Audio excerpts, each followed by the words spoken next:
சின்ன முருகைய சிங்கார முருகைய சின்ன சின்ன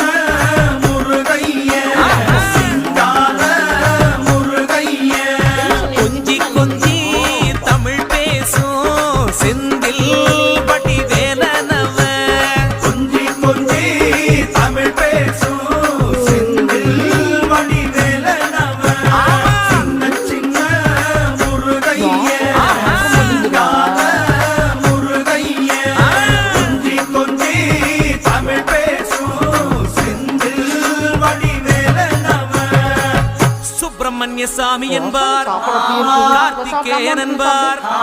சுவாமிநாதன் என்பார் முக அமுதன் என்பார் பாலசுப்பிரமணியன் என்பார் கருணாகரன் என்பார் கதிர்காம கண்ணன் என்பார் கதிர்வேல சுவாமி என்பார்